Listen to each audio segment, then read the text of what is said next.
Here we go. Focus. Speed. I am speed. We will never sleep, cause sleep is for the weak. That we will never rest, so we're all fucking dead. No, sir, man. I don't like that crap. I'm a rocker, dude, through and through. Here's my favorite bands. AC/DC, Van Halen, not Van Hagar, Skinner, Def Leppard. All right. We're on in 5 minutes. We're headlining. We shouldn't be going on until at least 11. It's the prom. It's over at 11.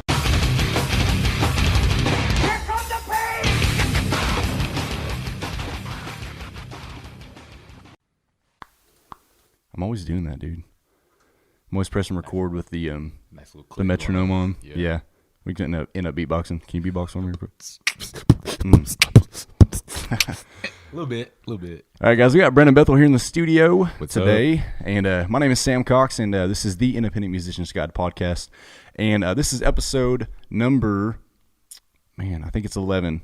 I could be wrong. I want to say this is 11 or 12. I should have probably looked that up before we did this. But we got Brandon Bethel here, good friend of mine. What's up, dude? How's it going, man? Yeah, pretty good. We've known each other for a while. Yeah, we have. Yeah. Now that I think about it, we really have. So. Yeah. We were talking about it earlier. How did you want to tell a story how we met, or do you want? Because I think I probably remember that night a little different. Well, I'll say what I do remember of that night. I just remember I think you were playing with someone that night, and then I think I was asked to come up there and fill in or something like that. Or yeah. And we ended up playing, and we were talking, and bro, we know some of the same people. Like, and some of the same people that we knew showed up. Exactly. That exact yeah, same that show. is right. Yeah. So I was like, wait, you know him? Blah, blah, blah. And then that's how it all started. So it was like, oh, okay, cool. Yeah. What's up, man? So from what I remember about it is, as of like a year or two ago, we had to kind of quit booking smoking venues because Autumn's asthma was kind of bad. But that venue was a smoking venue, so she played for maybe the first half of it. You came up on stage, and then Boone Mendenhall was the other guy. That's who it is. And then he started playing Oklahoma Breakdown there, and you just started singing the lead part. You got in my mind, and you're like, I was just like, who is this guy? And then I remember being up on stage, and then I saw Marshall Timmons out in the crowd, and I was like, Marshall, what's going on, man? And so we both got off stage, and we both walked towards Marshall, and you and Marshall were like, what's up, man? And I was like, oh, you guys know each other. And then so I was just like, okay, Brandon, That cool. is right. Yep. Yeah. See, it's all coming back to me now. Yeah, for sure. But anyway, so I wanted to have you on this podcast because I think that you're a pretty cool dude, and I think that you're making some big moves, man. And I think you could probably give a lot of people some advice on up and coming stuff that you're learning as we go, and that you've learned. We're going to go over a lot of different things. We've already kind of talked. We've been talking since we walked in the door. Since I walked through the door. I was saying earlier we should have just started recording the mic, because we pretty much went over a lot of the different topics that we're going to talk about. But let's just kind of start from ground zero, man. So where you from, and how'd you get started and all this music stuff, and take it away. Just well, again, man, before I start, let me just say thank you, man, for having me. And you know, Sam's a really good guy, and when I met him, it was like, okay, like, come on, you know. But anyways, man, music has never really been a dream. I've grew up singing in church, school functions, and I've always, I've been blessed to have somewhat of a voice. And just a small town country boy from North Carolina.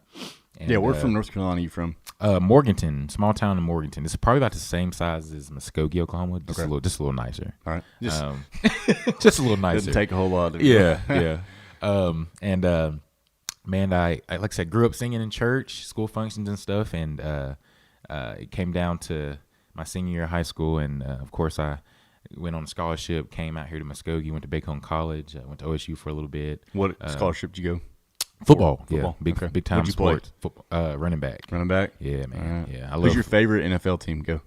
Oh, Carolina Panthers. Okay, well, that makes sense. Makes sense. Okay, you're from the East Coast. Yeah, okay. So gotta represent, man. All right, what about college football? Do you give in all that stuff over here? College football, strictly Carolina Tar Heels, but then since I've been here, I got to root for the Go Pokes. Okay, Pokes. Cool. But yeah, man, music has never really been a dream. I would always sing karaoke in bars and this and that. My friends would be like, "Oh, come on, let's go. Get Brandon up here. Yeah, get him up there." And I was like, hey, my buddy can sing. Get him up here. Yeah, that's how it started right there. Yeah. And so they would always be in my ear, "Man, you need to try to do something. Well, I would upload videos of just me singing, and it's boring, Like, oh, he has a great voice, but what else does he has to offer? Right. Somebody said, "Dude, learn the guitar." And so literally I picked up the guitar, and shout out, we were talking about Boone just a little bit ago. shout out to Boom Mendenhall for giving me my very first legit way. guitar. All right. Yeah. Takamine G series. You know? Okay. He was just like, man, this thing's just lying here. That's a pretty nice starter guitar, honestly. Want you to have it. I said, Yeah. no freaking way. He said, yeah. I said, okay, deal. And so I had a little, non-electric, acoustic guitar, and learned a couple of chords. And my buddy Tommy Cummings showed me a couple of cheat chords, and I just took it from there, man. And How long ago was that? dude, that's been about 5 years ago. Yeah, Dang. 5 years ago. You've come a long way in 5 dude, years. man, I'm telling you, it's a blessing. Yeah. Literally. I know a lot of people that have been doing it for 20. Yeah. And I feel like you've already made strides. I'm trying, man. Just trying, brother. Just trying. But yeah, that's how I kind of got into the whole music thing. And I've sang with different bands and done this and that. And my bass player who I have now, who was actually my bass player when I was with the River's Edge band, right? He said, "Man, what do you plan on doing with your music?" I said, "I really don't know, man. Like, what's your plan?" I said, "Do you want to do this for a living? What do you want to do?" I said, "Well, man, I'd love to try and give it a shot. It's never really been a dream." He said, "Well, if you need somebody, I'm your guy. I got my bass player." So I put a little band together, and here I am. How long ago did you put the band together? My own band, official band, was probably about 4 or 5 months ago. Dang. Yeah.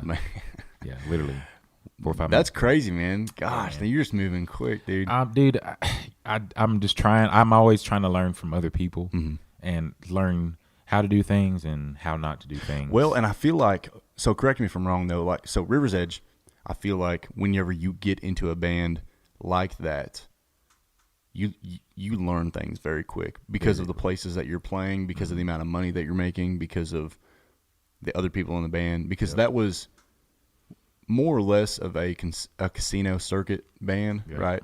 So, and you did what in that band?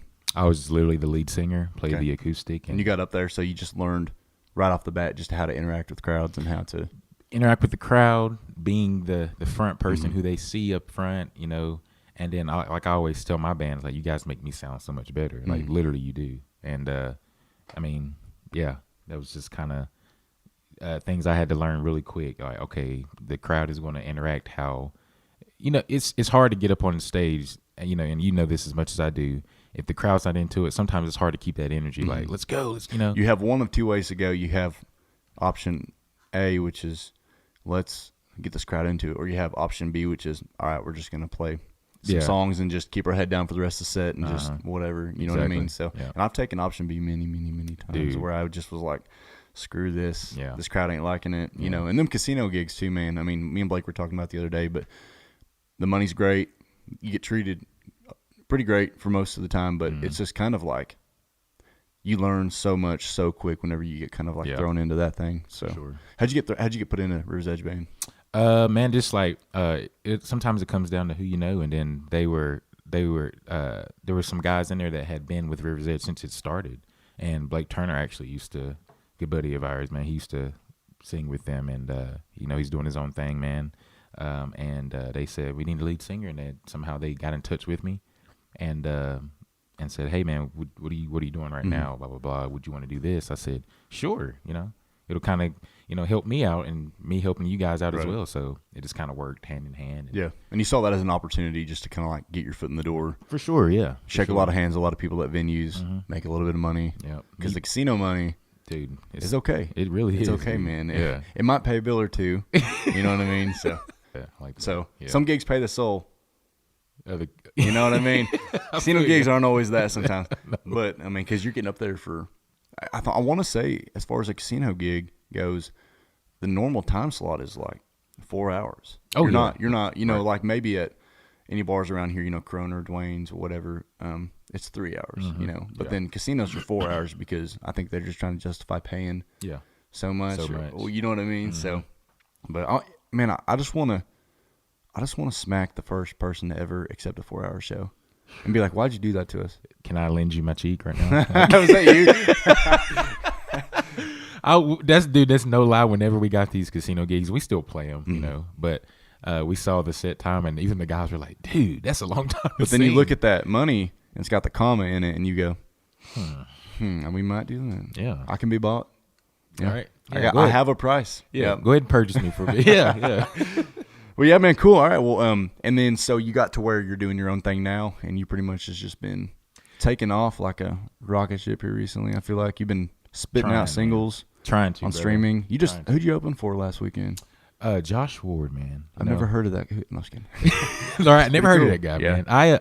I founded Josh Ward back in like 2016, and through another friend of mine. And I was like, dude, he should be bigger than what he is. And Right. And I was a big fan. And then you know, I got the word that, hey, what do you feel about opening for Josh Ward? And I'm thinking to myself like, yeah, Of course. Yeah, sure. Yeah, man, I like Josh Ward because there's dudes like Josh Ward and other guys in the Texas scene that I hope I don't say anything wrong or offend anybody here because I'm trying to compliment them. But with Josh Ward and people like him, John Wolf, Mike Ryan, they're guys that they're proof that if you keep grinding, you keep playing shows, you keep putting songs out the radio, and you just keep throwing good music at people, it will stick. Yeah. After a sure. long time. You know what I'm saying? I'm a big Mike Ryan fan. I'm glad you said that. Yeah. You know what I mean? Because it's kind of the same concept. And, you know, you look at Mike Ryan and, you know, like I said, John Wolf and Josh Ward and guys like that. You know, them cowboy dudes, you know what I mean? Or just them Texas guys and Red Dirt guys. And they are just living proof that if you grind, then, you know what I mean? Yeah. You know, they weren't like a Coetzel that had that party factor to them. Yeah. They weren't like a Parker McCollum where they had that the prettiest man alive thing. They're just good, honest songwriting dudes. Right. That kept grinding until they made it happen. So I like Josh Ward for that reason because he's one of them guys that I feel like for sure. You know, if he's a good role model, I guess to have. So right. But yeah, you got the call to open for Josh Ward. Yeah, man. And then you said pretty cool. You said man. put us on. Yeah, put us on now. Like let's do it. And Yeah. the trip itself, you know, it was a long trip, but it was well worth it, man. It was just the experience and you know, very, very blessed. We're at New Mexico, was it? Hobbs, New Mexico. Right on the border? Yeah, right on the border, man. So it was a drive, and then For sure. literally right after that we played that night, we got on the road, headed to Amarillo, 3.5 hour Where'd drive. you play at Amarillo? Chesney's Whiskey Saloon. Yes. Okay. Cool. Yeah, Cool. yeah, right there on that little strip downtown, and On 6th Street. Yeah. Route 66. Yeah. Oh yeah, another good little show. Who all's in your band right now? You can give a shout out to. Yeah, man. all your guys. I'm glad you said that. Shout out my band, man. On bass guitar, Mr. Jeremy Roden, Fort Gibson. And then Mr. Jason Heiner, my drummer, right there in Muskogee. And Mr. Taylor Victory. He's from Sallisaw, Oklahoma. So Okay. So you got a 4-piece right now? 4-piece, yeah. Okay. Do you play mainly acoustic, or you play a little bit of lead here and there, or what do you do? Dude, I always tell my guys, like, I do enough on the guitar to get by. You know, I'm not a flashy this and that guy. Like, I'm still learning myself, Right. literally. I tell people, like, hey, what you're going to get from me, I'll sing a harmony with you, some vocals. I'll play a little bit of acoustic rhythm. But if you're looking for me to play lead, and Right. it's not me. So Well, and honestly, it's kind of a good thing too, because there's a lot of being a front man, and we'll get into more than that here in a little bit, but part of being a front man is to kind of know your strengths and know your weaknesses. Yep. And if it's something that you need to give to somebody else, because I'm sure you probably have a badass lead guitarist, correct me if I'm wrong. dude, yeah. Yeah. I'm not gonna lie. Yeah. So it's just like, why try to make yourself do something that he Right. can do He can already. do already. You know what I mean? So yeah, no, that's part of being a front man, is just kind of understanding like where your place is. Even though it's your band, right. you still, as a front man, have the place. Exactly. You know what I mean? So Right. And I don't say this I say this in the most humbled way, but I take pride in when guys look at me like and say, hey, where do I need to be as far as if we're trying to do harmony on a song? Hey, am I in the right tone, or Right. where do I need to be here? And I'll put them where they need to be, and then and then boom, we'll do it. Like, you know, Brothers Rebellion. yes, Like, yeah, dude. that was my favorite band. Still is my favorite band. Dude, I put us right. I put everybody where they needed to be, and I was Yeah. like, dude, we sound good. You Yeah. know, like, so it made me feel good. So Give a shout out to them dudes in Brothers Rebellion. Yeah, man, Are you I- guys still doing anything, or what? Look, I'm about to say this is going to sound so funny, but the only reason we're not doing anything with Brothers Rebellion is because Wes decided to have like an army of kids. So, and he's not he's not able to do. Well, he's a TikTok star now. Yeah, he is, man. He's super talented. Did y'all go TikTok star. viral on his TikTok? It was mine. It was Yeah, your TikTok. It was my TikTok. How many yeah. how many views did y'all get on that video? Bro, I forget how many, but it was more than. It felt like more than human capacity. Really? If that makes sense. Yeah, it's crazy. Like, Was there a number? What's the last number you remember it getting to? it was over 1 million. Are you serious? I swear, man. Holy crap, dude. And literally, I'm just going to say this, like, and I'm gonna give a shout out real quick. Nathan Kilgore, West Parish, and then we had Lance Short for a while, but Lance is doing his thing and love the guy so much. Right. So proud of him. And he's in RC and the Ambers. And he does Lance work in the Drifters. Yep, for sure, man. He's coming in here in a week or two to lay down some guitar on Landon Walker stuff. So heck yeah, man. He's pretty good. That's my guy, man. Yeah. But yeah, it was right during the pandemic time and the racial justice stuff, and then I think people looked at it and saw there was a black guy. Right. An Indian guy and a white guy. Oh, no. And God forbid we were singing Seven Bridges Road and doing harmony, and boom, blew up. So I was like, dude, I said, boys, we need to use this to our advantage. Let's take You got to this. capitalize on that. Yeah, and then we tried, but then, like I said, Wes, and one of his daughters is my goddaughter. So he has an army of kids, and he just got, he's being a dad, so it's understandable. So, if I was at where I'm at now, because that was 2 years ago almost, in the last couple of years, I've kind of stepped into artist management. I think that if I was doing that 2 years ago, I think that we could have done something really cool with that. Dude, you know what I mean? Been cool. I would have been just like, all right, these are my guys. Here's what we're gonna do, guys. We're gonna make y'all famous. I'm gonna sit y'all down at the table and just put my hands on the desk and be like, y'all ready to do this? Y'all ready to be the next big thing? No, that was cool, man. We so for anybody that doesn't know, Reality's Rebellion was a band that name Lance, Wes, Nathan, you, and 4 guitars, 4 harmonies. Yep. It was pretty freaking cool, dude. You talk about y'all did that one we did Prairie League song, Amy. We did Amy. That was our best Yeah. one. That one went viral as well. Yeah, how does that song go for anybody that doesn't know? Amy, what you wanna do? Yeah. I think that I should stay with you for a while, maybe longer if I do. Was that your harmony or was that the melody? That was just kind of my harmony. Yeah. Imagine there being 3-4 harmonies with that right there. It was beautiful. I remember one time y'all did a video where you were all sitting on a tractor or something like that, or in a barn or something. Yeah, that was Amy. Yeah. That's cool, man. Yeah. All right, wait. So we got really off topic, man. But so yeah, Lance has got a band, pretty cool. Yeah. And Wes has got kids. Mm-hmm. Nathan is. Last time I talked to Nathan, he was booking for the Porter Peach Festival, and needed a judge, and I think he asked Alden to be a judge for the talent contest or whatever. So that was just back in July. Yeah, it was back in July. Yeah, July. I haven't talked to Nathan since then, but so shout out to all them guys. But anyway, so. Yeah, Brendan just opened up for Josh Ward, New Mexico. Him and his awesome band. You guys might want to check them out for sure. Where can everybody check out your band? We have got a music page over on Facebook, Brandon Bethel Music, Instagram, Brandon Bethel Music, and then our website, www.brandonbethelmusic.com. You can stream our music that we've put out. iTunes, Spotify, anywhere you can stream music. So it's pretty simple, man. And where can people buy your merch? Buy the merch, man. We're working on trying to get an online store on the website. Right. It's still a work in progress, but right now I have, literally we set up our merch table any show we have, and we keep them in tubs, organized, blah blah blah. And so if you guys are interested in buying some merch, man, hey, just message the music page. You can hit up Brandon directly on any social media. Yeah, and get merch. He will ship it to you, literally right to your front door. I will. Yeah. He will DoorDash that to you. I swear I will. But I feel like buying merch is the best way that you can support an artist, even if you can't make it out to a show or something. Me personally, I'll say it is, man. It really because is. it goes obviously we don't sell our products at the price that we buy them for because we have to make money. Got to. And we have to re-up and we have to do all this stuff. But buying a record or buying a shirt is the equivalent to like 2,000 or 3,000 streams or something like that on Spotify. Yeah. It's crazy. So, and you get to look good in a Brandon Bethel shirt. Seriously. Yeah. So. I love looking at somebody that said, hey, how much is your shirt or hat or koozie or whatever? And you just see them rocking it. Like, and I'm just like, tagging you on Facebook and stuff. Like, oh man, let me shout you out, Right. So let's talk about that. So being a full-time musician, that's obviously some of the stuff that you kind of depend on. Yeah. And we're going to talk about here in a minute too about just how people can get their merch in order, which we kind of talked about in the last episode before last with Buffalo Apparel with Cody. But so you're full-time now. Yep. Full-time. And you made that step to kind of jump to be full-time here recently. Mm-hmm. A year ago or less, you were a teacher. Something like that. Yeah. Working in the school district. Talk about the transition that you made between working in the school district to where you're at now. What was your decision? How is it different? Okay. Yeah. Well, I was, and just to correct what he said, he was spot on it. But I wasn't necessarily a teacher, but I was a behavioral health specialist. Okay. See, I know. But I was, like that. I was working in the working in a school out of Coweta, and love those people over there, man. I just love kids, man. Coweta Kids, Tigers. Yeah, man.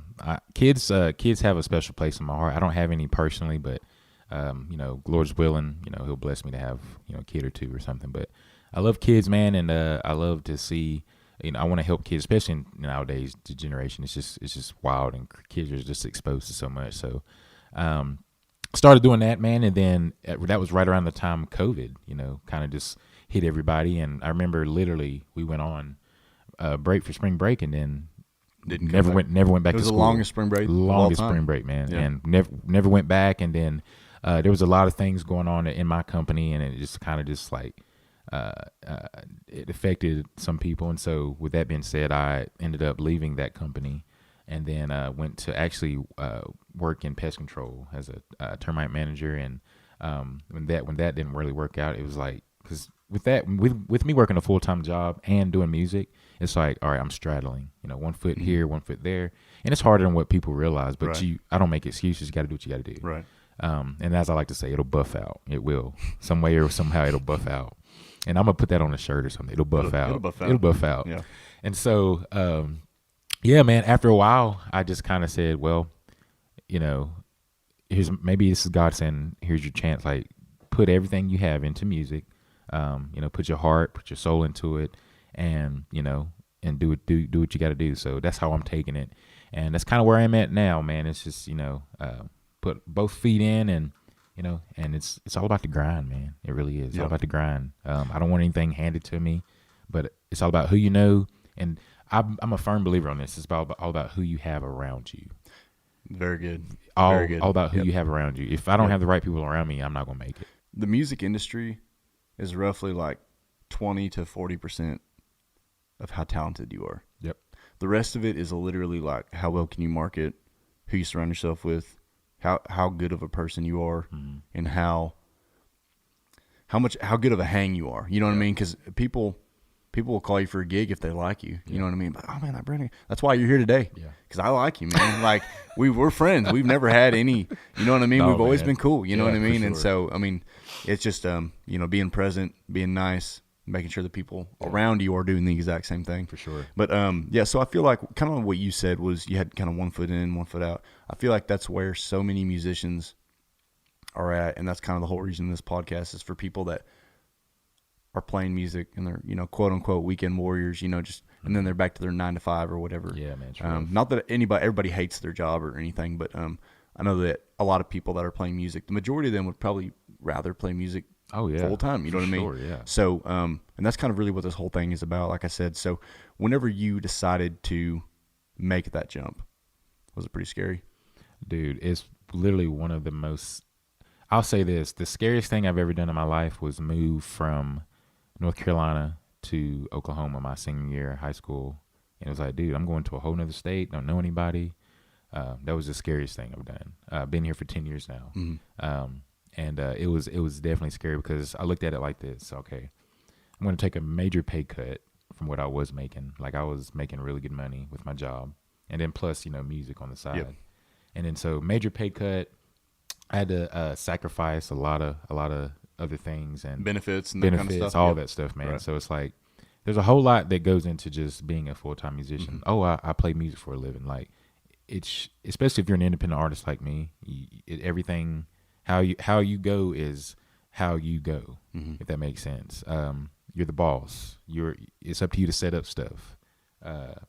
It's up to you to make sure that you have a way to feed yourself. Right. Provide what you need to be able to do music for a living. And so that's why I pointed out it's all about who you have around you, man. I can't do it by myself. Can't. Yeah. And I'm always up. I don't know everything. I'm a pretty approachable guy. At least I try to be anyways. Anybody that knows me, you can come to me. I'll come to you. I know I'm not going to ask for help, but if you have something to offer me, please do. Right. Right. Yeah. Please do. I don't know everything. Trust me. I'm still learning. I'm just honestly just blessed to be where I'm at now. So, yeah. Yeah, man. It's kind of the easiest time to do this, maybe, because correct me if I'm wrong. You said you don't have kids. You ain't married. No. You ain't got a main girl right now, do you? Oh, well, I have a girlfriend. Do you have a main yeah. girlfriend right now? Yeah, I have a girlfriend. Yeah, I say man. main girlfriend.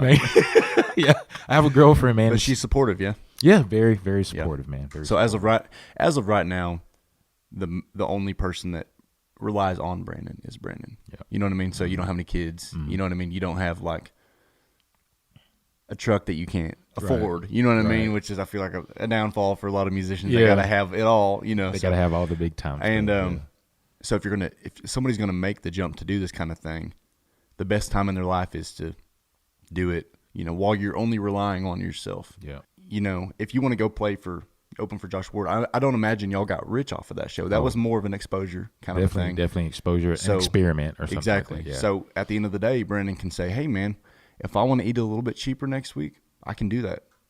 But 5 years from now, whenever you have a kid, you can't put that on your kid and be like, my kid can just eat a little bit less. Right. You know what I exactly. mean? So so it's just kind of one of them things, you know, if you're going to make the jump to be a full-time musician, the best time to do it is whenever Brandon is the only person that relies on Brandon. Exactly. You know what I mean? So I'd say it is, man. You literally just hit it spot on, man. It's just it's scary. You're literally I'm pretty sure I'm not the only one that has, you know, I know I'm not the only one that has made that step, but you know, sometimes you just gotta, if you don't make the step, then when are you going to make it? So but you gotta have the right mindset and do it at the right time. And there really is no right time, but it has to make sense. And like you said, you have to, you know, be dependent on yourself. You can't have dependence, you know? And so, why not, you know? That's what I ask myself, why not? So that's what I've been doing. And I'm not going to lie, man, stuff gets expensive, you know, especially when you're trying to make it and market yourself and push yourself and push your brand. And I'm sure that you're still very fair to your guys, even if you're not. Bro, yes, even man. if you're not making a ton of money. Yeah. I know that you still take care of them because that's the only way you keep a band. Yeah, if they hear this right now, they'll tell you themselves, like, honestly, I'll say this, according to my personal booking agent and other ones. You want to give a shout out to them real quick? Yeah, man, for sure. Seventh Planet Entertainment Group out of Texas. They work for me, as my booking agent says. Which I'm very thankful for them, man, because some gigs you can get on your own and some you can't. You got to have help, you know. And so I'm very thankful for them. Shout out to them, man.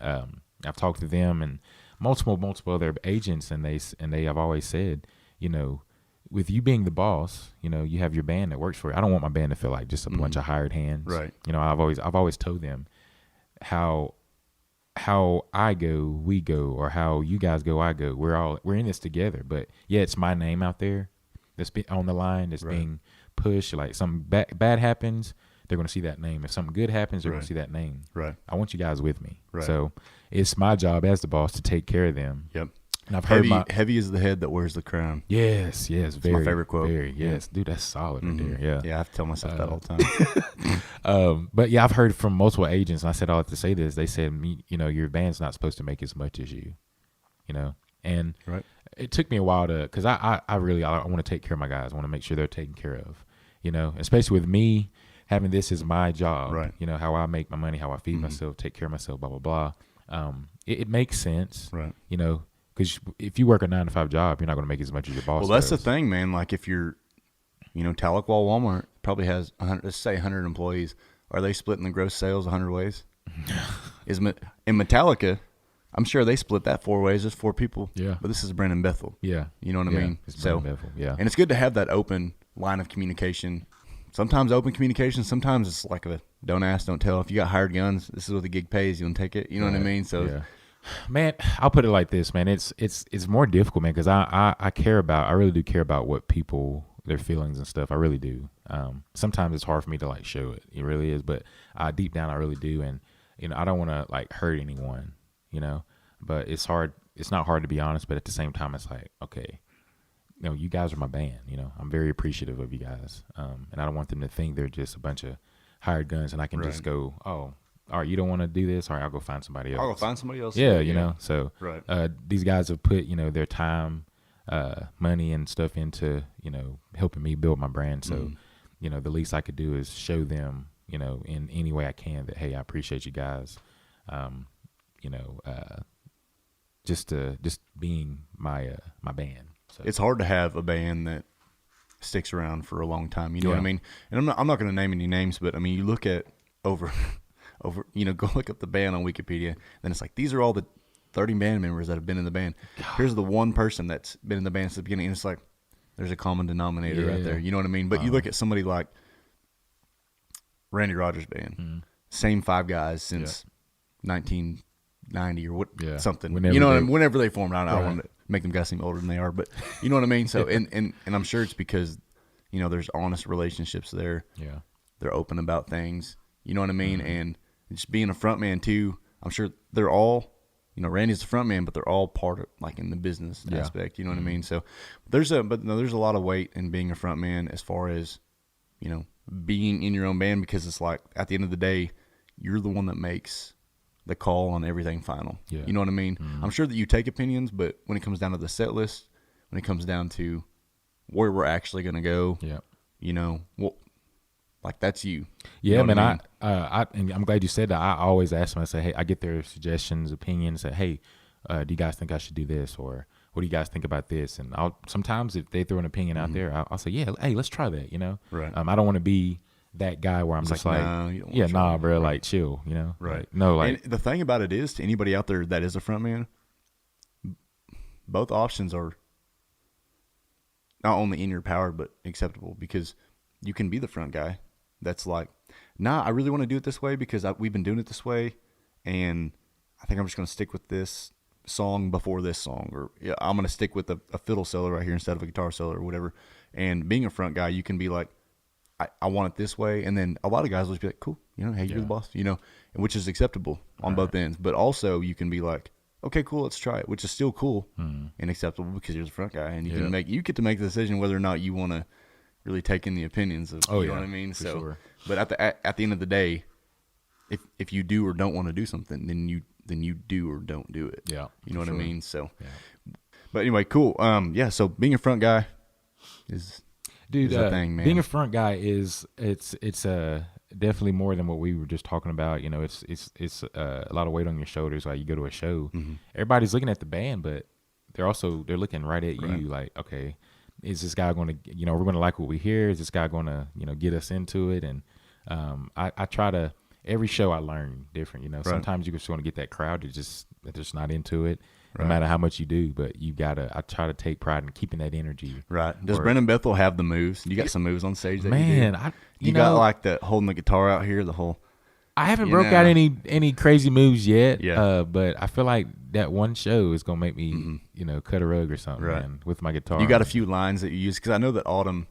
There's a few things that Autumn says every single show that is guaranteed to get at least a handful of hoops and hollers. Do you have a few lines that you use up on stage? My go-to right now is, you guys ready for a holler and a swaller? Oh yeah, I like a holler and swaller. Holler and swaller, man. Like, hey, we're gonna scream and yell as loud as we can. We're all gonna drink together. Drink as much as you can. Don't throw up. Holler and swallow. 1, 2, 3, go. I'll say 1, 2, 3.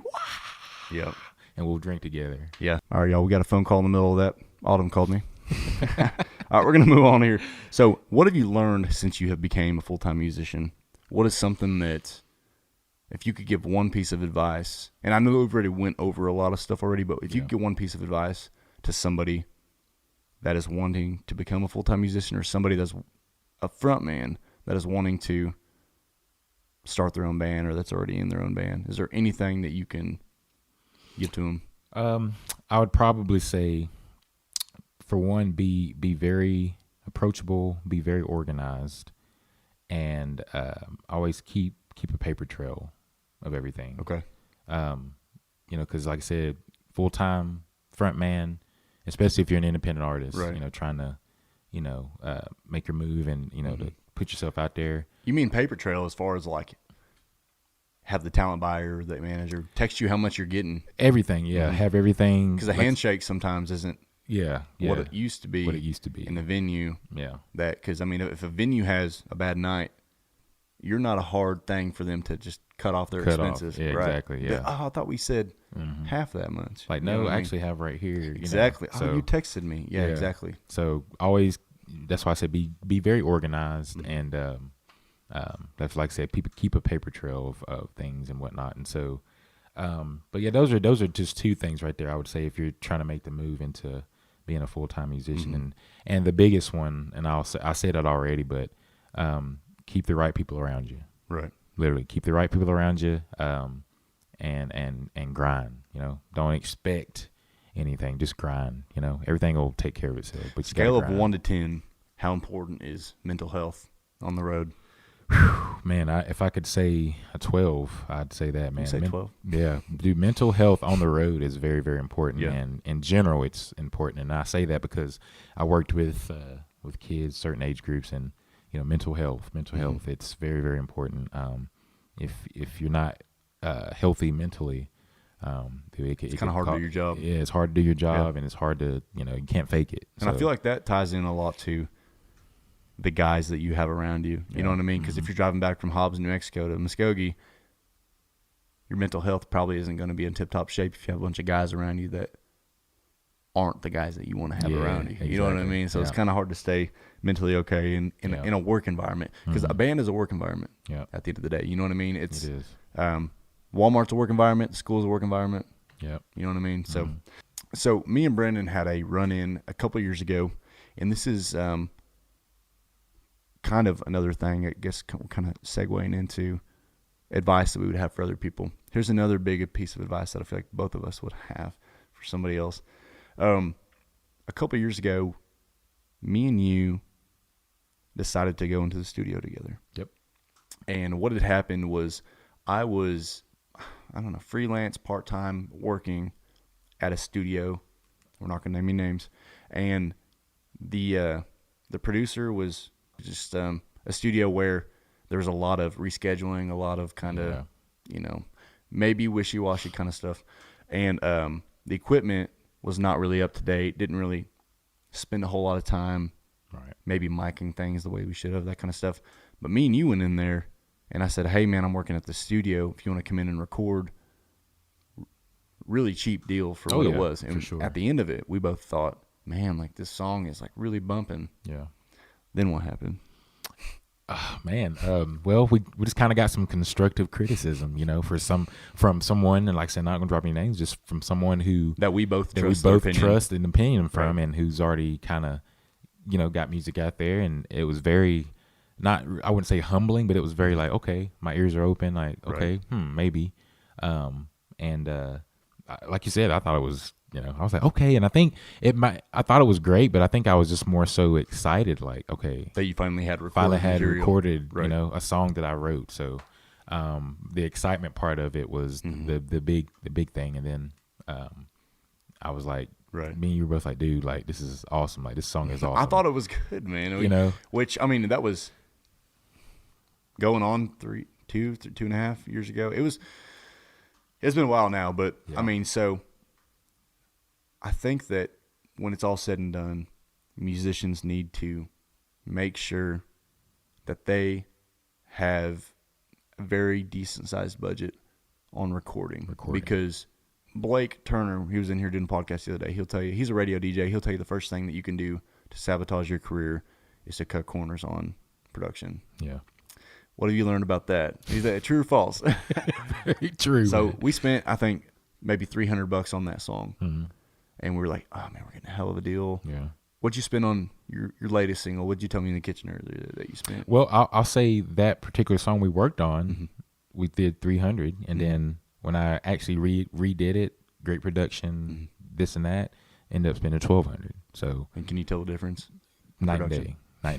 Yeah. Yeah. So, like, it's not really anything about, what was played and everything, but the production of it, the production quality. So, it means a lot, man. So you get in what you put in. So. Exactly. Well, and also at the same time too, we were going into a studio and we had to reschedule once, and then we were just like, come on, let's just try to make it happen. You know what I mean? With a good studio, you don't have to try to make it happen. Right. It will just happen. They will be professional. They'll know what they're doing. You know what I mean? Yep. I feel like, and for a new artist, when you finally hear recorded material, it's the first time that you're hearing your own recorded material, so you're gonna think that it sounds good. Yeah. I feel like new artists need to budget in. I've been telling people you need to be spending at least $800 or $1,000 per song. Yeah. Professional radio quality recording. You know what I mean? Yep. Because we cut corners there for a while, and then didn't happen. Yeah. You know what I mean? I feel like that song's still sitting in cyberspace. Probably, yeah. You know what I mean? Yeah. And Brandon's a few $100s less rich that he probably could have used for gas money on the way back from New Mexico. And we took it to a mutual friend of ours, and he asked me about it, and I learned a big lesson that day. I said something to him. I was like, well, we did it at X studio in this town, and we used X person, and I said, and they were using different mics and different kinds of stuff, and he stopped me and he said, if you're handing me a song and you're wanting my opinion on it, and you need to justify why it sounds the way that it sounds, then you don't need to be trying to push it. Since that day, I've been like, all right, man. All right, yeah. That's a very good rule of thumb. Like Very. if you're handing a song to a promoter, a venue, a radio person, anybody, and you have to feel like you need to justify the way that it sounds, Right. Start over.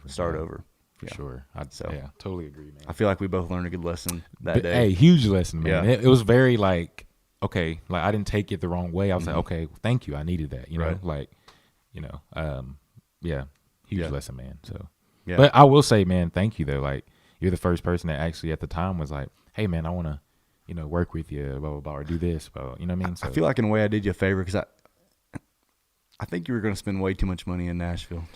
dude, you're right. You know we what I talked mean? about that. I think the amount of money that you spent on your stuff, and then plus the amount of money that we paid to the studio, I think it's probably still less than the amount of money that you would have spent going to Nashville. You know what I mean? Yeah. So- I will say this, and I don't care to say it. Like my song that I just released, October the 15th. Talking about How to Be a Man? How to Be a Man. Yep. I wrote that song about my dad. I spent $800 total Yep. on it.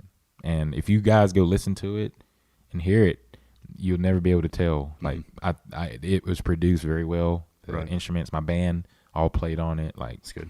yeah. So yeah, break that down for me, just for numbers' sake, and we can talk about where'd you get it done at, or do you want to name drop? Oh, that's anybody? fine. No, I'll give a shout out to the studio, AMR Studio Okay. in Bixby. Okay.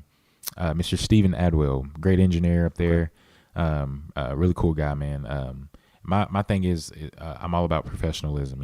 If I walk into the studio and it's, it is what it is. But if you walk in and already feel like home, welcome, energy, like, okay, I want to record here. I want to work here. I want to give my money to this person. And then your equipment, of course, says everything too. So state of the art equipment, professionalism. Was he on time? On time. Did he bro. reschedule? No. Did he take a million smoke breaks? No.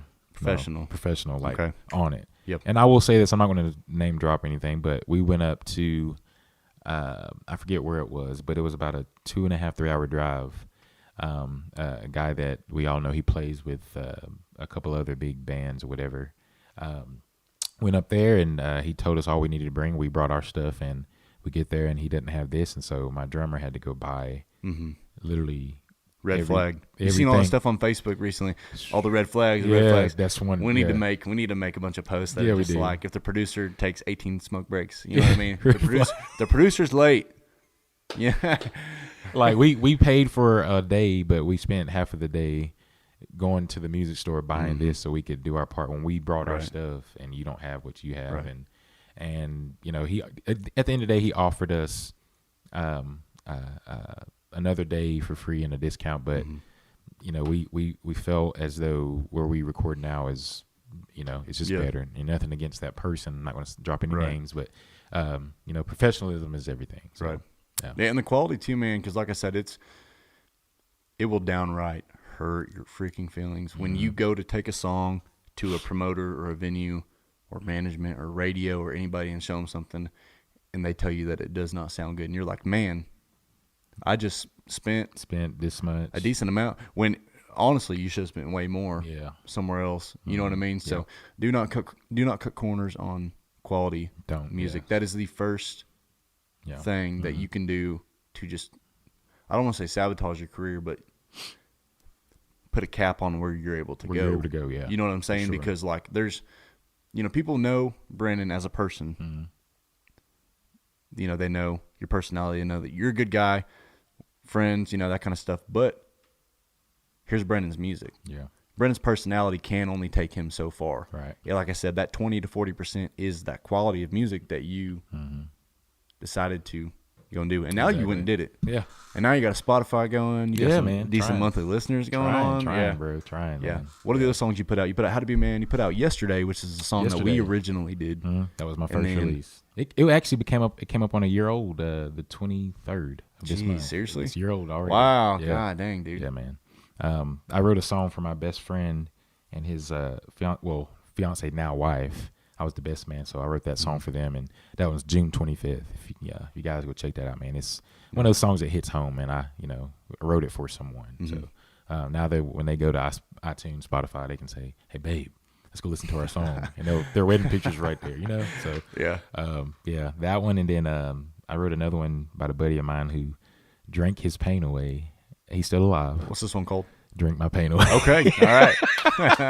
Yeah, I always make that joke whenever I'm announcing the song, like in the set, and I say, this song, blah, blah, blah, I wrote it's about a buddy who drank his pain away, going through some stuff, and he's still alive, and everybody's like, oh, God. But he drank his pain away. He's just turned to drinking real bad, but he's in a lot better place now. I'm not going to name drop, but I said, I'm going to write a song about you. He said, okay. And Drink My Pain Away. I released the acoustic version, and we're going to work on the full band version here soon. Yeah. So, well, heck yeah, man. Yeah, man. Well, so what are some of the goals that you have in the near future, in the long term? Because I'm a big fan of, what are my goals this month? What are my goals 3 months from now? What are my goals by the end of the year? 2 years from now? Like what's in the near future, and what have you got on like the year 2-year horizon? Like what are you planning on doing? Well, I'll say this. When this year started, I set a goal for myself. I said I wanted to release, I think, 3 or 4 songs. And then I want to play the Canes Ballroom, and by the end of, I just said I think sometime in this year. Okay. Of course, yeah, we're in October. It hasn't happened yet, but it's not a big deal. You got to set goals. You never know, dude. You never know. They could call Brandon. Right. But then my biggest thing is, and I'm gonna say this before I say my goals. It's cool. You got to do music for the right reasons. You can't do it to get in it to get rich. Although, I mean, you can. You can, yeah. Reba McEntire spoke on this and said, look, I got into this because I wanted to be famous and rich. And, hey, yeah, a lot of us, yeah, we do want that. We want some exposure. We want that fame, that money flow. But personally, myself, I honestly say that I really do love music, man. It's grown on me over the years, and I just love the feeling I get when I'm singing in front of people and the reaction I get from them. My ultimate goal, it's not even to be rich, but my ultimate goal is to be playing in front of hundreds of people, and to pay the bills while you're doing it. Paying the bills while I'm doing it, and be comfortable, playing in front of hundreds of people, and you singing one of your songs, and you have to literally stop because they're singing it back to you. If I get to that point, I've made it. Yeah, that's good that you ain't lost that yet, because I know I ask a lot of people on a weekly basis, what their goals are and stuff, and they're just like, man, I want to do this. I want to get a bus. I want to do this and that. And I'm just like, that comes with the main thing that you should want in the beginning, which is the success. Yeah. You know what I mean? So, and whoever speaks on, I'll say this from a source, me going and open up for a big name, just hearing from a source, and me and you know this guy. Let's talk about him. Yeah, what's his name? Who is it? Sam Fields, man. Why have I not known this guy longer? But he was so approachable. Yeah. He's a big fan of mine, and I said, dude, thank you so much for giving me all that info. He's like, bro, like, look, the bus life, everybody sees it, like, it's cool and all. Trust me, like, the money's great, but it's not what it's hyped up to be. Some this and that, blah blah blah, and. He said that, hey, your bus breaks down on you sometimes. You got to go through this. You got to go through that. And I said, oh, I believe that it, ain't man. no quick take it to Walmart and get oil changed. Right. I believe it 100%, man. So don't under set goals, if that makes sense. But yeah, definitely set goals, but that stuff will come. You know what I mean? But set goals to where it's like, because you can sing and write music all day, but if you don't have anybody listening or coming to your shows, buying tickets, whatever, you're gonna look dumb showing up in that bus. Yeah, man. Like, you know what I mean? Like, yeah, build your fan base. That's where you build you, and that's where your success comes from. And that's why I always say, like, I've made it when I'm singing in front of hundreds of people and they know my name and they're literally singing my song back to me. I have to like back up from the mic, like, I'm just like, I freaking love you guys, and like I might tear up, like, dude. I just want that feeling. That's all. Yeah. You know. So whether it's a small venue with 100+ people or whatever, it's gonna be that many people looking at me and saying, "Hey, yeah, we listen to your song, we stream it, you know, we this and that." And because you've been to a concert when, you know, you get goosebumps when they just play that one song. You know what I mean? Yeah. Like, you've been there, like in the, you know, somewhere like the Canes or whatever. You know, Yeah. you're just like, oh man, this song Like, means so much to me. dude, I was at Kane singing "Love, Liquor, and a Place to Die." Shit. I swear, bro. Like, And you're just hammered drunk. yeah, love, liquor, and a place to die. Oh Really, gosh. man, that's my favorite song of y'all's. Thanks, man. I always sing that whenever I hear it or in the shower or something. I'm always singing that 3-part harmony. Like, literally. are you? Yeah, swear. I'll bring you up there next time. Yes, dude. Okay. All right. You ready to get into the nitty gritty now? Yeah, for sure. Okay. So, me and you were talking earlier in the kitchen about being a black guy Yeah. in the music business. Mm-hmm. Okay. And I know there's a lot that goes into it. I know it's kind of a sensitive subject for some people. I know that it may not be so much to you just because you're just like, hey, man, I'm a musician. That's all that should matter. I know that matters to you because it's part of who you are also. For sure. How's it being a black singer in a industry that is mainly white dominated?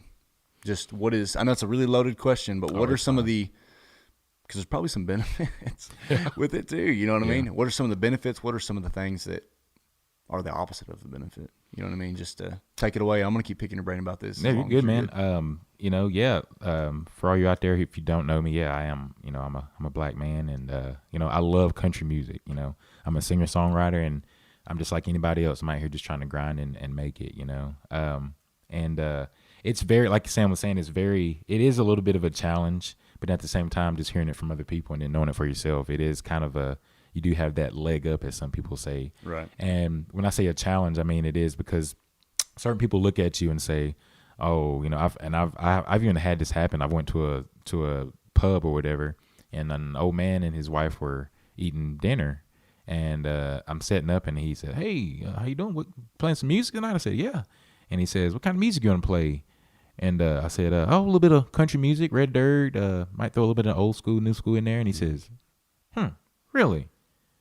And I'm just like, "Yeah, really." Like, what am I supposed to do? Just get up here and rap? Literally, yeah, like Yeah. some people have that assumption already, Right. like, "Oh, this guy's gonna come in here and rap, or he's a DJ, or you know," they see that acoustic guitar coming, they're like, "Oh," and so it's like, but it makes me feel better when I do start playing, and then like I get their attention, like, "Oh, okay." But that just goes to show you, man, like, you know, Like, you shouldn't have to.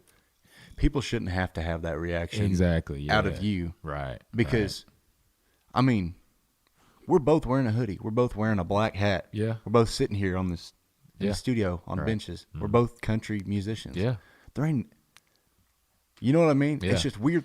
We're both Yeah. doing this. Yeah. You know what I mean? We're both in the music industry. If we both got a cut right now, we'd probably bleed the same color. And when we go in there, Autumn and I go anywhere and play, they're not like, huh, man, they're playing country music. Yeah. You know what I mean? So it shouldn't matter, Right.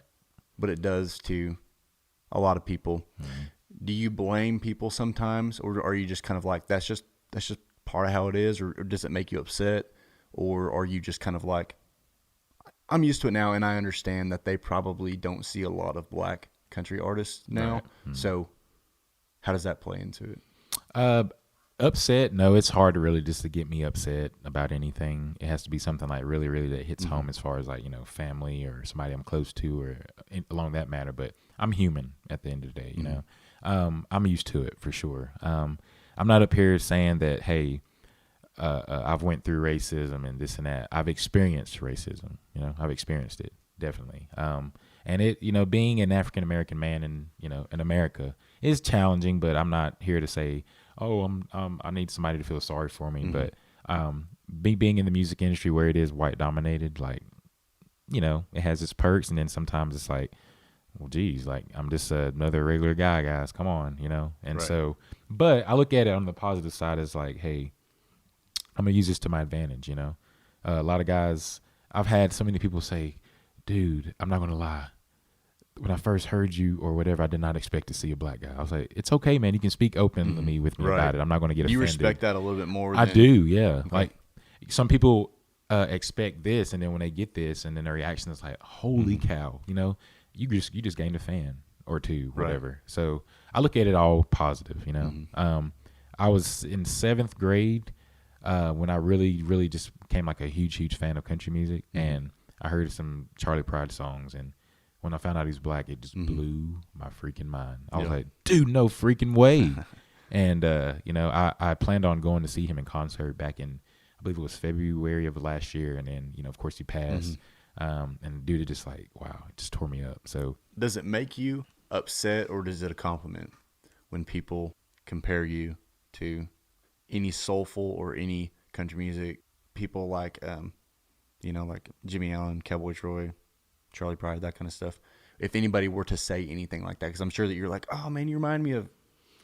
I'm sure it's happened. Not that I'm saying that. I'm playing devil's advocate here for a second. I get that. I get that so much. Like a lot of people request Wagon Wheel, and I'm just like, wonder why they did that. Darius Rucker, you know. Right. And then you'll get a lot of guys that say, dude, he sounds so much better than Darius Rucker, and I'm like, look, you know, if that's true or not, I don't know, but look where I'm at, and look where he's at, you know. Right. So I'm a big fan of Darius Rucker, regardless if he plays whatever kind of music he plays. And I'll say this because he's a black man, you know. I look up to him as a black country artist. Jimmy Allen, his music is not really my style, but the fact that he's a black country artist has to be inspiring. You know, it lets me know, say, hey, let me build my own brand and do this how I want to do it. So I look at those guys in particular and just say, you know, Tony Allen, another black country artist in Nashville, nobody really probably knows about. I say it doesn't really ring a bell, but yeah. I mean, sounds like it means something to you. Yeah. He's pretty well known, man. It just, like I said, I just look at those guys and I say, well, you know, if they can do it, I can, you know, and then I want to be one of the next ones, you know. I just do. It makes me very appreciative and humbles me a little bit too. It's like, okay, you know, I look up to these guys, and I'm a huge Charlie Pride fan. Like I know multiple songs of his, and not just because he's black, but right. I'm a fan of his guys. So before you knew he was black, yeah, before I knew he was black, you know, I was listening to music and I found out he was black, and it just blew my mind, dude. Seriously. And then when Jimmy Allen dropped Best Shot, everybody, not only myself, but everybody was like, "Whoa, this guy's black." And I didn't know he was. I didn't know. I didn't even hear of him, right. You know. And then I heard that song on the radio. I always heard it, and I just assumed. Talk about him for a second, because you've had a few encounters. Yeah, man. Like it's so cool, man. Somebody gets to that point, they're not too biggie. You know, I get it. You know, you have so many fans, and you get people that DM you, and want this and that. But I don't know if it was just me or I don't know. But he came and played the King's Ballroom in Tulsa, and I remember tweeting him and saying, "Hey, I'm gonna bring my Talkamania, and I would love for you to sign it." He said, "Yeppers." Yeppers. That was his reply. Yeppers. I said, bet. And so I remember DM after the show. Oh, what was so funny, dude? While during the show, like everybody's lined up in that was literally the only black person there. I'm just saying. And there was another 2 black females there too. We were all at the front of the stage, and he's just going by, just high-fiving everybody, and he gets to me and does the old. Oh yeah. Everybody gets this. For anybody that can't see Brandon, nobody can see Brandon right now, but He's doing the whole. You know you define it. I don't know how to say it. Like it's not just a black thing, but everybody does it. It's like the cool little lock your hand and then the snap at the end. Everybody else gets the. I'm just gonna say it. All the white people got the quick little high five, and But you got the brother handshake. The brother handshake, yeah, my brother.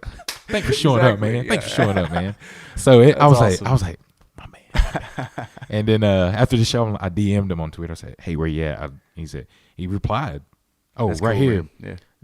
Yeah. His I wanted to say one of the guys on his team took the guitar back there, and he signed it, and blah blah blah. And you know, he's a pretty down to earth guy, man. So yeah. But yeah, man, it's cool. It's honestly cool being a black country artist. You know, it really is. I try to use it to my advantage, and not as let me you know, make sure everybody knows so I can help me get me here. Right. I don't want any handouts, whatever, but you know, I'm just me, man. And we were talking about earlier too, man. There's always going to be people that are going to say, which I haven't heard anybody say this, but I'm sure the bigger you get, haters are a form of success. man, You know what I'm dude, saying? yes. And so the bigger you get, people are just going to be like, a lot of people are going to go one of two ways, like 3 ways, I guess. We'll probably say Brandon's a good guy. His music's great. He works his ass off. That's why he's getting where he's at. A small portion of people will go over this way and say, he's just getting a bunch of success because he's the only black guy in Northeast Oklahoma that's playing in red dirt. And then there's going to be other people that'll be like, man, he's not as big as he needs to be because he's a black guy. Yeah. The only black guy, and I don't know, one of the only black guys in Northeast Oklahoma doing red dirt. You know what I mean? So it's just kind of like, for you, I'm sure it's kind of, I don't know, is it annoying or is it just kind of, you've accepted it by now because you're like, man, I didn't forget I'm black. I know. Yeah, like every day I wake up and look in the mirror, brush I'm like, my oh, teeth. man, look like, at that. darn it, man, I've gotten the sun a little bit. What? Like I see it every day, guys. I'm here, you know. I get it, but no, it's not annoying at all, man. I just kind of I go with the flow, and it is what it is. So, and I appreciate talking about it too because it's I had a conversation with somebody the other day because about racism and that kind of stuff, and I said I think everybody's racist or don't know they are to a point because especially in Northeast Oklahoma, east of Tulsa, where there's not as much people of color. Right. You know what I'm saying? And I say, if you're hanging out somewhere, and this is something I heard a while back, and it's really kind of stuck to me, but you walk out of a room and you forget that you leave your wallet laying on a table. You go back in that room, sitting at a table as a Asian guy, black guy, white guy, Afghanistan guy. In your mind, you have an idea of who you think took your wallet. Can you agree with that? oh yeah, Okay. 100%. Yeah. Yeah. So I think that everybody, to an extent, thinks that way, whether we realize it or not. You know what I'm saying? Right. So it's just kind of but I don't know. I'm glad that you were cool talking about that. Oh 'cause, yeah, man. Man, I just 100%, dude. Like, Yeah. I'm always open to talk about that subject because I hear it often, and like I said, I mean, it's cool. Like if people, some people are legitimately just like curious, like okay, I'm, this is something I'm just not used to, and which is fine, Yeah. like I get that totally. Like it's the music and the industry itself speaks for itself. You don't see a lot of black country singers, and Right. specifically in red dirt. So, but you take it more as a compliment that people maybe didn't expect you to be a certain way. Exactly. You yeah. know what I mean? You Oh, just yeah. gotta, because you can Yeah. get mad at every little thing. Yeah. You know what I mean? What's it going to change? Like, I'm sure there are things to get mad at. Yeah, I'm sure yeah. there are things that you have 100% right to get mad at. Probably things that you've Yeah. heard or whatever. You know what I mean? So, Yeah. all right, man. I got a couple more questions for you. Okay. How much do you bench? Oh, dude.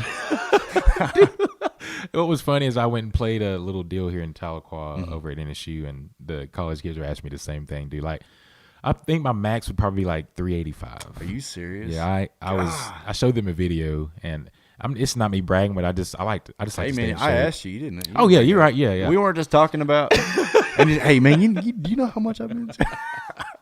Yeah, on a good day, man, I think I can get 385 up about one time. Yeah. Close to 2, but yeah, right around 385. Okay. Yeah. And as far as your band goes, this is other questions that I've thought about while this, and we're about to wrap this up. Are you looking to keep it a 4-piece, or are you looking to add other people? Like if you had an open other musician that's listening to this, because, I know that there's a lot of people that hopefully maybe listen to this that maybe aren't the front man, that are maybe the session player, the lead player. Yeah. Is Brandon looking for a fiddle or steel player maybe to come along? Or are you not looking to add somebody like that yet, but maybe down the jam? I'm actually, me as the front man and the boss man as my lead guitarist says, hey, go check out the boss man. If I'm doing an acoustic show. Yeah. I actually am looking, if anybody's looking, listening to this, I actually am looking right now. This position, we're a 4-piece right now. We're pretty comfortable, but just to give it that extra feel, that sound. And we actually were a 5-piece, but one of the guys is not with us anymore. So, like I said, we're a 4-piece. We're comfortable right now, but we would like to. Me personally, I would like to add another piece, and preferably somebody who has who can carry a tone. They need to be the package deals. What you're saying? Yeah, it'd be nice, but we'll take somebody who is fully devoted and who doesn't mind traveling on the weekends, and who's in it for the right reasons. If you're in it just to get rich, or you expect this much money, then you're not my guy. I'm just being honest. Right? No, that's good. Like you gotta be okay with being okay with being on the, not necessarily the back burner, but knowing that, okay, I work for Brandon, you know, we're pushing his name, but we're all in this together. Okay. And I know I'm throwing you under the bus asking this question. Like, no, you're fine. No, you're fine. It's because I actually made a post about this. You know, I said, hey, looking to add somebody to the band.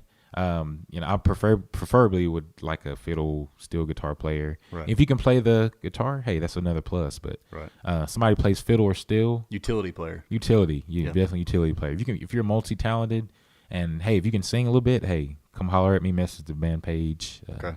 Brandon Bethel Music. And as far as acoustic shows go, is it just you playing acoustic, or do you do acoustic duo with you and your lead guy? Or I mainly do just solo acoustic, but then every now and then this particular guitar player, he will come in and set in with me. Like tomorrow night, not tomorrow night, but Saturday night I'll be in Stillwater, and it'll just be like a solo deal. But the Salty Bronx. Salty Bronx. Yeah. Been there quite a few times. Kelly Green. Yeah, I know you guys have too, and I love that place, man. And then there's a lot of history in that place for anybody for anybody that's never been to Stillwater or even the Salty Bronx. Go check out Brandon. Check out his schedule. Next time he's playing Salty Bronx. Or anywhere, but especially Salty Bronx. Go in there and check it out. They have there's a lot of newspaper clippings, photographs of a lot of different cool things. You know, old posters of the Great Divide from the 90s. You know what I mean? Like just a bunch of history hanging up. One of the best songwriters that I've known, Mr. Brandon Jenkins. Like, geez, he's right up on the wall. Like, he's I'd say one of. He's probably top 5 musician of all time for me. I think. I mean, he's. Yeah. I think whenever I was doing my solo thing way back in the day, he was my main inspiration. You know what I mean? He's such a good guy. Give a shout out to a few places, and we'll get off here. Like, what's some of your favorite places to play in and around? I guess Northeast Oklahoma. Give a shout out to some places, some musicians that are up and coming that you had your eye on. You know, that kind of stuff. Well, let me just say shout out to. Let me just honestly, this is gonna sound so cliche, but I just have to, because I just got to thank God just for being able to, you know, and gifted to just sing a little bit that I can and be able to play an instrument, you know. I just have to, man, because without him, I wouldn't even be doing this, you know. Right. So, but yeah, big shout out since I'm in Tahlequah, Oklahoma, man. I got to shout out Dwayne's. Oh yeah, really do, man. I love that place, Holland and all them. And yeah, I just name drop, but she runs it. Name drop. Hey, this is the name drop. She's so freaking awesome. And every time me and my band come there, she treats us like royalty. They take care of us. Everything, man. It's always a party when we go to Dwayne's. Dwayne's is really cool. Dwayne's used to be a different venue. Yeah. Type of venue. 4 years ago, 3 years ago. But Mike and Elisa and Holland and everybody there pretty much just made that place to a complete 180. And is now I'm going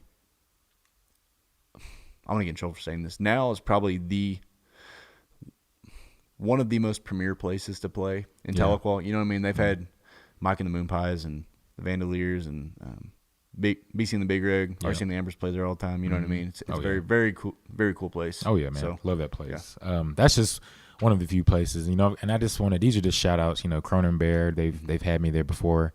I've never played at Ned's, but once since I've been in Oklahoma, which is, to me, it's very disturbing. Come on, Ned's. Like I opened up for my buddies RC and Ambers there, and that was the only time I've ever played at Ned's. So, I mean, it's okay, but hey, if you're listening, hey, I love Ned's. Gary, okay? If you're listening to this, Kyle, if you're listening, hit your boy up. You know, I love y'all, man. So, I know you're gonna forget some people, but yeah, I'm gonna throw some people out there, man, that I've since I've started that have who me personally. It's also I'm not just a musician, singer, songwriter, but I'm also a fan.